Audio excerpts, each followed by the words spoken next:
What's up, guys? My name is Jalapapeno, and today we're going to be playing a game called Everlasting Summer.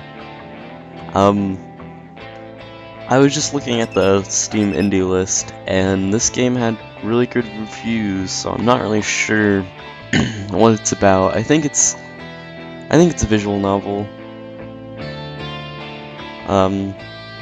We might just pick some choices and things, but hopefully this will be cool. So let's start a new game. Dear Pioneer, you are on the verge of wondrous discoveries, the doors of the most wonderful place in the world. Our favorite camp, Sovianok, have opened before you. When I first started up this game, it asked if I wanted it, I think in either Russian or German, I couldn't tell. So there probably will be some translation errors. You'll remember this session for the rest of your life. Welcome.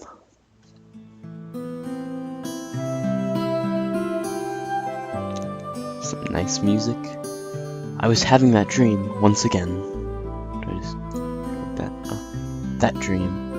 The same thing every night. But it's all forgotten in the morning, as usual.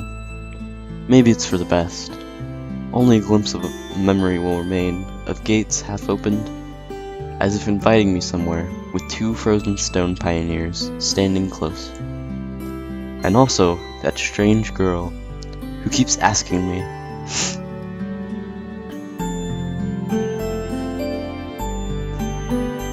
Whoa. Will you come with me? I think this is Russian. Come? But where? And why? Oh, oops, I right-clicked, sorry. And where am I anyway? Of course, if it all would have happened in real life, I would have certainly be scared. What? This much is sure. But this is just a dream. The same one I see every night. There must be a reason. You don't have to know where or why to realize something is really happening. Something desperate for my attention. Since everything that surrounds me here is real. As real as things in my own flat. I could open the gates, hear the hinges creak, brush the crumbling rust away with my hand, inhale the fresh cool air and shiver from the cold. I could, but to do that I would need to pick myself up, make a step, move my hand. But this is a dream, I understand that. But what of it? What would change my understanding? Because here it's just like on the other side of the crackling screen of my old TV, which struggles to fight against static noise and strives to show its audience everything without missing a single detail. But the picture is getting blurry. I must be waking up soon.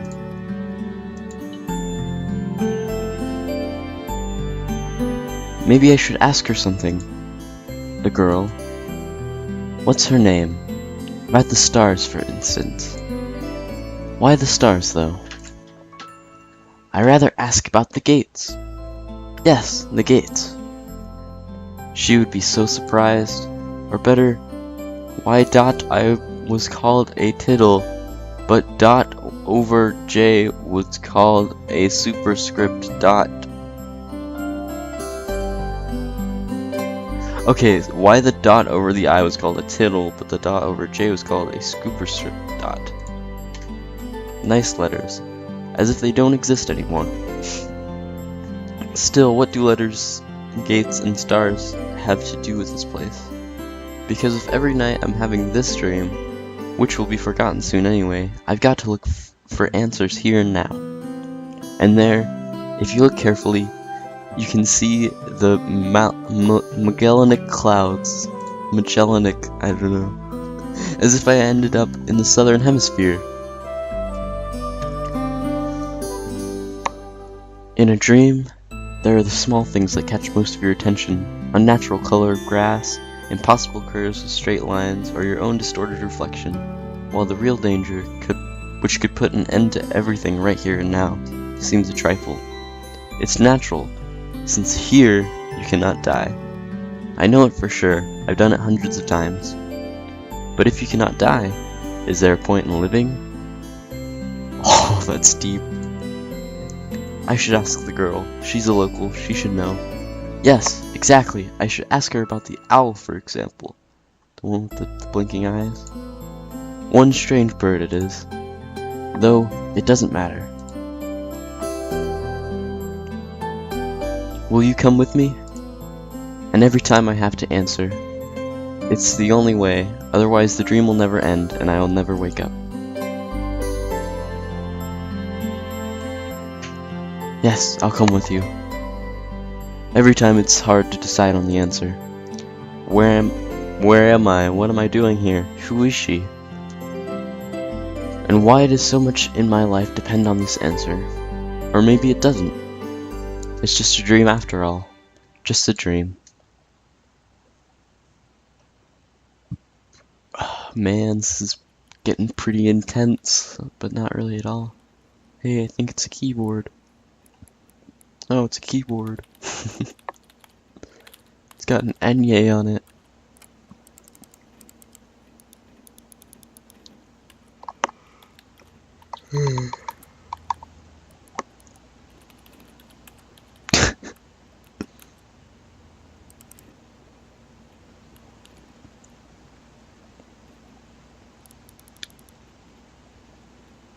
So yeah, I might ask for it. Oh, the computer screen stared at me as if it was alive.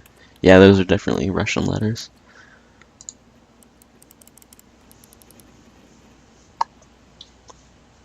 Sometimes it really did seem to me that it was conscious of itself, had its own thoughts and wishes, ambitions, that it had feelings, could love, and suffer. As if in our relationship, the screen wasn't an instrument, it was me, lifeless piece of plastic and textilite. There is some truth in that, probably because the computer provides 90% of my communication with the outside world. Anonymous image boards, some chats from time to time, rarely ICQ or Jabber, and forums even more rarely.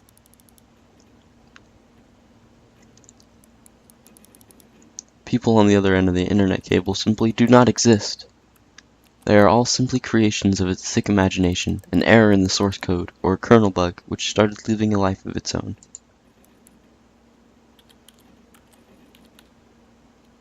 I like the art style.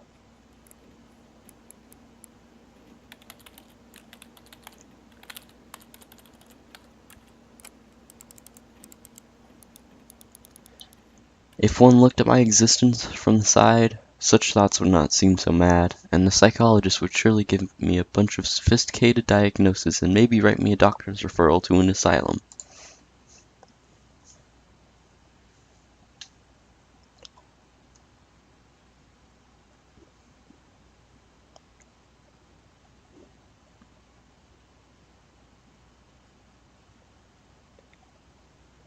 A small apartment with no trace of repair or semblance of order in it, and always the same view out of the window on the gray megalopolis,